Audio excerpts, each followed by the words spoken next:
Uganda ya mamawo oba ya taatawo. Gwani arana olutalo olwo. Pressure atabuse nsonga ki? Tamale the blogger you see. I don't see you. I don't even. Tamale Jr naye atunyonyodde mukwano gwange ebyamugwako byali bitya byajja bitya byonna mbirina. Cindy ayanukudde Eddie Kenzo mukwano gwange namala mangi gonna mwegali just wekomera bwekomezi ku KIKA media enzeboko ya mawulire.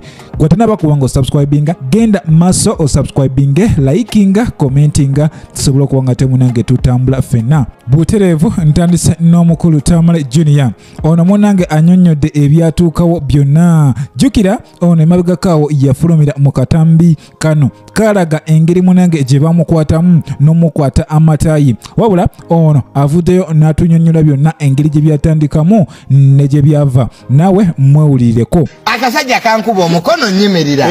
Tamale the blogger you see. I don't see you. I don't even. Wisdom. Netegera kakati ngolekedde okulinya kabaka. Banche nnyonnyola ko jeke neruma mubanga bwe. Akasajja ko kankwata jeke ebyaddala. Kubanga empatanya z'abantu ze yawuzaamu bweziti. Ninga gano maje kikangati. Baba kyankutte jeke mubanga bwe bati. Omulala nakwata okugulu kwenu bakubeka bangali. Nembagamba this out of law, do it, you'll be chased in police. Awo ne batiyamba segera. Nayogera article nga musanvu eza constitution. Nasabula constitution.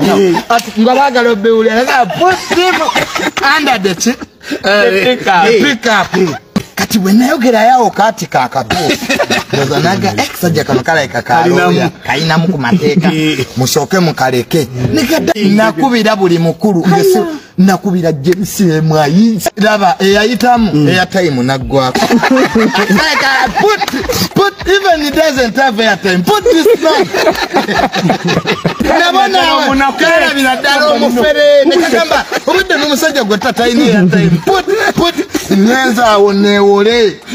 Ate weewole weyatera amanyira. Kumbe newola dda kwikiro. Ninya baneka nyende ruzira. Buterevu munange bwetyo embeera bwe yali byonna byonna obyewuliriddeko anti adda mu luyimba taluwoomya. Kakati ebyo nga biri bityo munange waliwo munange eyalabikiddeko ku TVM ono ng'agamba munange alikola bukubirire kulaba nga munange baggalawo omukutu ogwa TikTok. Wabula munange Pressure avuddeyo n'amukalakata bubi nnyo n'amugamba ssebo bw'oba tolina byakola bifune. Era nsaba olabe ku video eno ate tulyoke tuyongereyo mu maaso. Munegatteko nze ni ku lutalo lwaba nga TikTok eggalwawo mu Uganda. Gweno zunga n'akakatu akalinga ak'enseenene. Kati oyagala abantu bagoyingewa. Tugoyingewa. Mboli ku lutalo lwakulaba nga TikTok eggalwawo mu Uganda ya mamawo oba ya taatawo. Gwani arana olutalo olwo. Weepankapanka mwewanika miswaswangule mmwe mwatujjira. Mbu mwagala okuba nga mulinga abafuga abaana abato. TikTok egibweyo mu Uganda. Ani gwe mumanyira. Bobo olaba nga TikTok ekosezza obulamu bwo, uninstall it from your phone. Bobo olaba nga TikTok eyononya abaana bo, bakumire watali TikTok batireko ebyo TV ebitategeerekeka. Ffe twava dda mulembe ogw'okulaba TV tutandikeko zetikanga amasimu neje tulagambulira okubanga oyagala kulaba akantu oyagala kulabira ku TV.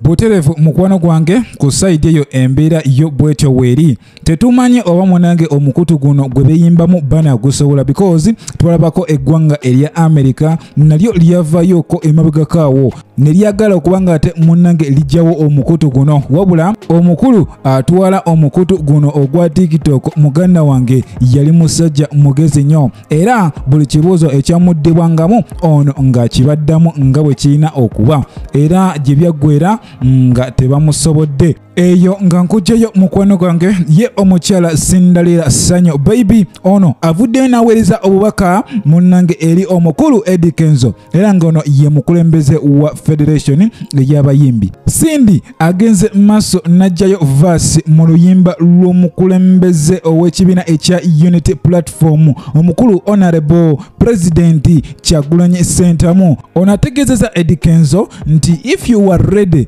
to stand for the truth then better be ready to stand alone. Statement eyo eri mu luyimba lwa Kyagulanyi Ssentamu era nga omukyala Cindy semusanyufu yadde nakatono eri media ezavayo ez'enjawulo ne zitegeeza nga we yakakasa okubanga yeegata ku Uganda National Music Federation. Era ono yavaayo n'abyegaanirawo n'agamba nedda tekisoboka era tekinaba kubanga ate kibaawo.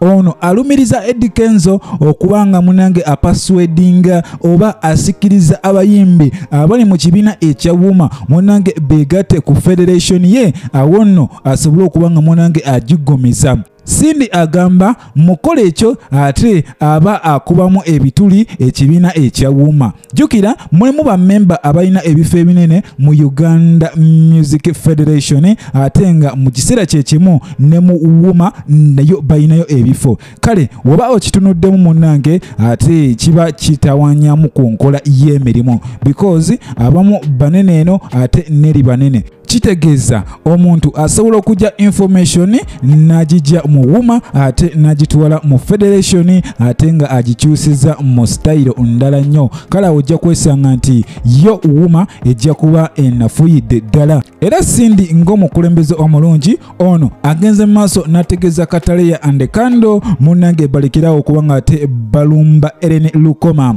Jukira ono bamulangira mbu emyaka 10 gy'amaze mu industry muganda wange tasobodde kuwayo iti yadde neemo yadde afu yayo. Kale embeera yo bwetyo bweri nayo nabagambye banange mukakane ate mulekerawo okubanga mwerangira eyo nga tuvudde mukwano gwange ye omukulu Waikibenda ono yakiguddako mu weekend gye tukubye amabegaawo. Ono yaperformingidde munange Butebe era ono okusinzira ku sources munange ziraga yali performinga wali mu Toronto wabula turn up yo teyasobodde kubanga ate ezzaamu amaanyi era nga entabo yonna we yava ye mukulu Waikibenda emabegakawo okuvaayo munange n'alumba omukulembeze w'ekibiina ekya Unity Platform omukulu President Kyagulanyi Ssentamu. Era okuva kwolwo munnange abaana mu Canada beekolamu omulimu ne bagamba ono tuboycottinge munnange shoye tetutaninga